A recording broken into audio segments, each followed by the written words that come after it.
आज हम माइनर्स और कोफैक्टर्स के बारे में चर्चा करेंगे। इसमें हम सेकंड ऑर्डर डिटरमिनेंट्स के माइनर्स पर चर्चा करेंगे और थर्ड ऑर्डर डिटरमिनेंट्स के माइनर्स और कोफैक्टर्स के बारे में आपको जानकारी देंगे। कैसे फाइंड आउट किया जाता है माइनर्स और कोफैक्टर्स, और माइनर्स क्या होते हैं और कोफैक्टर्स क्या होते हैं, इसके बारे में आपको बताने जा रहा हूँ, क्योंकि अगले चैप्टर्स में इसकी जरूरत पड़ती है कोफैक्टर्स की।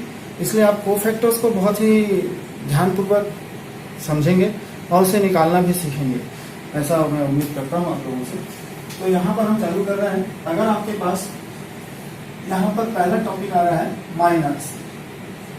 माइनर्स मतलब क्या होता है?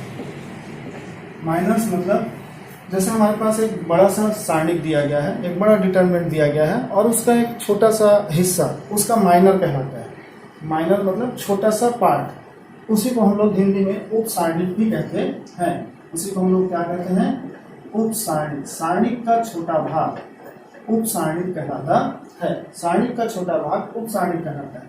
जैसे अपने पास सेकेंड ऑर्डर डिटरमिनेंट्स दिया गया है, कोई इस प्रकार से कोई सेकेंड ऑर्डर डिटरमिनेंट दिया गया है, ऐसा लिखा है A11, A12, A21, A22। इस प्रकार से कोई डिटरमिनेंट्स दिया गया है।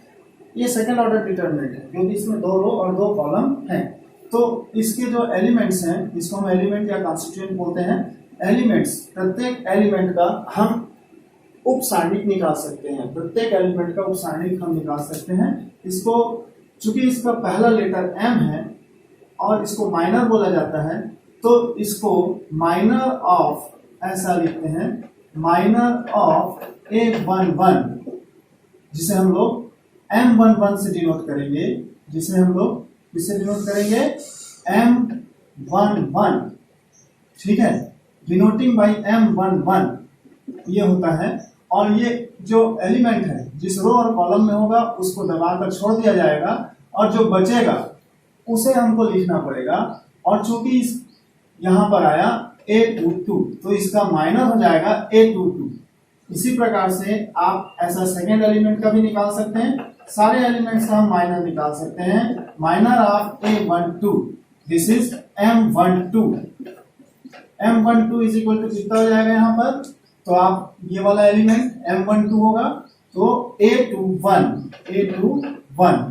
इसी प्रकार से हमारे पास आ जाएगा माइनर ऑफ A21, इसको हम क्या बोलेंगे? M21। M21 is equal to हो जाएगा A12। सिमिलरली हमारे पास आ जाएगा माइनर ऑफ A22, जिसे हम लोग M22 से रिप्रेजेंट करेंगे और ये हो जाएगा A11। इस प्रकार से हम माइनर्स निकाल सकते हैं। फॉर एग्जाम्पल ऐसा हमारे पास लिखा है कि कोई डिटरमिनेंट्स दिया गया है इस प्रकार से 1, 2, 4, -3 और हमको बोला जा रहा है कि माइनर्स निकालिए। तो यहां पर माइनर हो जाएगा minus M11 is equal to हो जाएगा -3, M12 इज इक्वल टू हो जाएगा 4। इसी प्रकार से M21 इज इक्वल टू हो जाएगा 2 और M22 इज इक्वल टू हो जाएगा 1। This is the value of minors. इसको हम माइनर्स के नाम से जानते हैं, इसे हम उप सारणिक कहते हैं। ठीक है, इसी प्रकार से हम त्रुटि कोटि का सारणिक लेते हैं और कोई इस प्रकार से एक माइनर ले लिया जाए। ऐसा लिखा है A11, A12, A13, A21, A22, A23, A31, A32 and A33। और इसका भी अगर हमको माइनर निकालने हैं तो हम सारे एलिमेंट्स का माइनर निकाल सकते हैं। जैसे हम यहाँ पर लिखेंगे माइनर ऑफ M11, तो minor of A11, minor of A11 is called M11। तो ये हो जाएगा डिटरमिनेंट्स में A22, A23, A32, A33। तो जैसे इसको एक्सपेंड करते हैं सेकंड ऑर्डर डिटरमिनेंट को, वैसा आप ओपन कर लीजिएगा। A22, A33 minus A32, A23 simplify कीजिएगा, जो भी आंसर आएगा वो आंसर हो जाएगा। इसी प्रकार से M12 भी आप निकाल सकते हो, जो भी आपको बोला जाए तो जिस भी रो और कॉलम में होगा उसको दबा दीजिएगा ऐसे करके, जो बच गया उसको लिख लीजिएगा A21, A23, A31, A33, this is the minor. इसी प्रकार से M13 भी आप निकाल सकते हो, इसको और इसको दबा दीजिए, जो बच गया उसको लिख लीजिए। तो ये हो गया A21, A22, A31 and A32, और इसको सिंप्लीफाई कर लीजिए, जो भी आएगा वो आंसर हो जाएगा। सिंप्लीफाई कर लीजिए, जो भी आएगा वो आंसर हो जाएगा। इस प्रकार से हम माइनर्स निकाल सकते हैं डिटरमिनेंट्स के अंतर्गत। इसी प्रकार से कोफैक्टर्स पर चर्चा करेंगे। कोफैक्टर क्या होते हैं? कोफैक्टर मतलब सहखंड।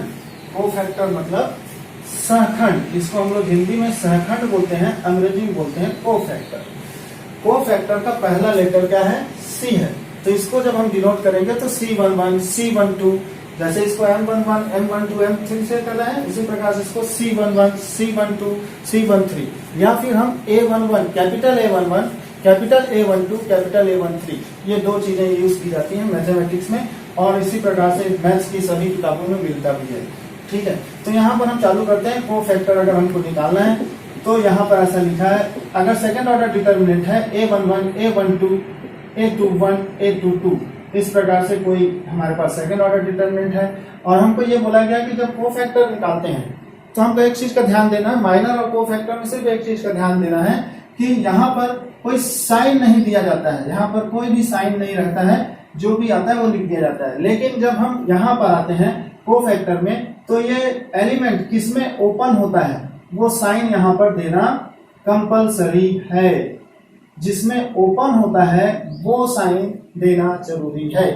हमको मालूम है कि पहला एलिमेंट ऑलवेज प्लस में ओपन होता है, हमको ऑलवेज मालूम है, मैंने पहले वीडियो में बताया हुआ है कि पहला एलिमेंट ऑलवेज प्लस में ओपन होता है। तो अगर मैं यहाँ पर आ जाऊं और यहाँ पर लिखूं कोफैक्टर ऑफ A11, तो मैं इसको लिखूंगा, ये जिस रो और कॉलम में होगा उसको दबा देंगे इस प्रकार से, ये एलिमेंट जिस रो और कॉलम में होगा उसको दबा दीजिएगा, जो बच गया वो A22 है। इस खुलता किसमें है? A11 खुलता है प्लस में, तो इसका प्लस वैल्यू होगी, ये प्लस में आएगा, इसमें आएगा प्लस में।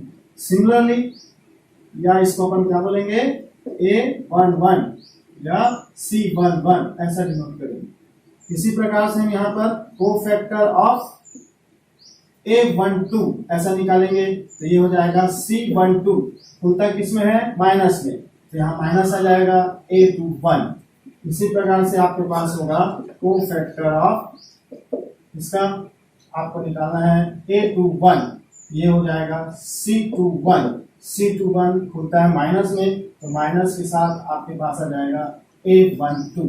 फिर इसी प्रकार से आपको निकालना है कोफैक्टर ऑफ A22, ये आ जाएगा प्लस में, और ये हो जाएगा A11। This is the cofactor. यहाँ पर फर्क इतना है कि इसमें साइन देना पड़ता है, इसमें साइन देना पड़ता है और इसमें कोई साइन नहीं देना पड़ता है। माइनर और कोफैक्टर में बस इतना ही रिलेशन है। अगर मैं यहाँ पर आ जाऊँ वापस, और वापस कोफैक्टर्स की बात करूं, यहाँ पर वापस किसकी बात करूं? कोफैक्टर्स की। ठीक है, तो थर्ड ऑर्डर डिटर्मिनेंट है हमारे पास, और हमको क्या निकालना है? कोफैक्टर। तो अगर मैं कोफैक्टर की बात करूं, तो अगर यहाँ पर मैंने लिखा कि ये C11 है, तो उस कंडीशन में मेरे को ये किसमें ओपन होता है उसका साइन देना पड़ेगा, बस इतना ही अंतर है। Plus minus plus, plus minus plus, minus plus minus, फिर प्लस के बाद क्या आएगा? माइनस प्लस, अल्टरनेट चलता है। तो यहाँ पर C11 किसमें ओपन होता है? ये अपन ने लिख लिया है, प्लस में ओपन होता है, यहाँ पर प्लस हो जाएगा। जो भी वैल्यूज आएगी वो प्लस में आएगी, उसको प्लस से मल्टीप्लाई करना पड़ेगा। इसी प्रकार से अगर आपके पास यहाँ पर C12 निकालना है तो खुलता है माइनस में, माइनस लिख लीजिएगा, जो भी वैल्यू आएगी उसको माइनस से मल्टीप्लाई करके आंसर देंगे।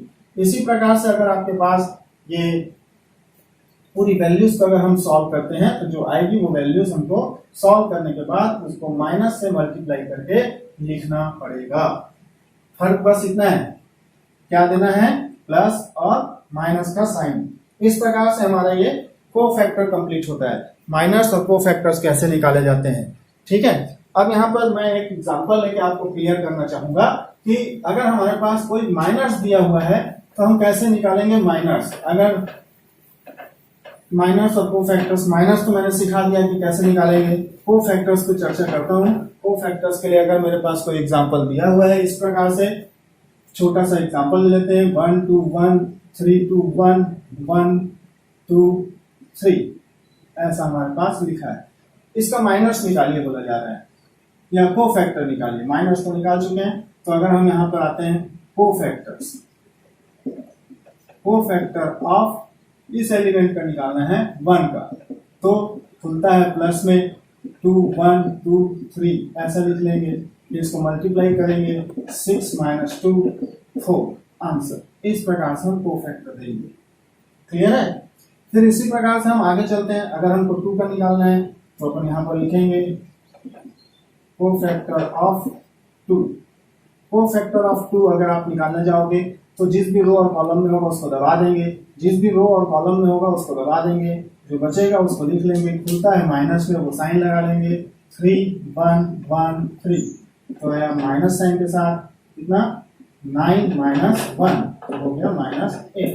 सिमिलरली हमारे पास अगर हम कोफैक्टर और निकालना चाहते हैं थर्ड एलिमेंट का, कोफैक्टर ऑफ 1, ये पूरे लाइन का मैं निकाल के बता रहा हूँ आपको। तो यहाँ पर 1 का खुलता है प्लस में, फिर 3 2 1 2, और ये हो जाएगा प्लस करके 6 - 2, तो 4 इज द आंसर। इस प्रकार से आप हर एक एलिमेंट का कोफैक्टर आप निकाल सकते हैं। और आपको ये ध्यान रखना है कि इसको क्या लिखते हैं C11, इसको क्या लिखते हैं C12, इसको क्या लिखते हैं C13, लाइन से। उसी प्रकार से सेकंड रो का होगा। ओके, अब हम आ रहे हैं अगले टॉपिक पर, expansion of determinants in terms of minor and cofactor. In terms of minor and cofactor, इसमें कैसे किसी डिटरमिनेंट को प्रेजेंट करते हैं। तो यहाँ पर आता है सेकंड ऑर्डर डिटरमिनेंट हमने ले लिया इस प्रकार से, del is equal to A11 A12 A21 A22। इसको एक्सपेंड किया। एक्सपेंड इसका ऐसे होता है कि इसका ऐसे इसका ऐसे, मालूम आप लोगों को कि क्रॉस मल्टीप्लाई करना पड़ता है। ठीक है, हमने किया A11 A1 A22 और A12 इंटू ऐसा, बीच में माइनस का साइन लगाया जाता है। ये जो होता है ये माइनर ऑफ M11 है, ये माइनर ऑफ M11 है, अभी थोड़ी देर पहले हमने आपको बताया। और इसी प्रकार से ये जो है M12, तो यहाँ पर खाली इतना सा चेंजेस होता है M11 M12। Third order determinant in terms of minor, अगर मैं इसको एक्सपेंड करता हूं तो उस कंडीशन में यहाँ पर इस प्रकार से थर्ड ऑर्डर डिटरमिनेंट लिया गया, उसका एक्सपेंशन यहाँ पर ऐसा होगा प्लस माइनस प्लस ऐसे खुलता है, अपन को मालूम है। ये M11 है, this is M11, this is M11 minor of A11, ये माइनर ऑफ A12, तो यहाँ पर खाली M12 लिख दिया जाता है। माइनर ऑफ M13, ये ध्यान रखेंगे, इसको ये काम आता है। कभी कभी इससे क्वेश्चंस भी बनाए जाते हैं। अगर आपको माइनर्स दे दिए गए हैं, एलिमेंट दे दिया गया है, तो एक्सपेंशन की वैल्यू कितनी होगी निकालने के लिए पूछा जा सकता है। ठीक है, इसी प्रकार से अगर हम कोफैक्टर पर आते हैं, कोफैक्टर पर आएंगे तो इसमें क्या चेंजिंग होगा। अगर हम कोफैक्टर में आ जाएं तो इसमें क्या चेंजिंग होगा। कोफैक्टर, अगर कोफैक्टर लिख दें तो एक्सपेंशन ऐसे ही होगा, यहाँ पर बदल जाएगा, यहाँ पर बदल जाएगा और ये हो जाएगा C11 प्लस C12, बस इतना सा चेंजेस होता है। प्लस हो जाता है, क्या हो जाता है प्लस, यहाँ पर कितना आ जाएगा C11 plus C12 plus C13, कितना हो जाएगा बस।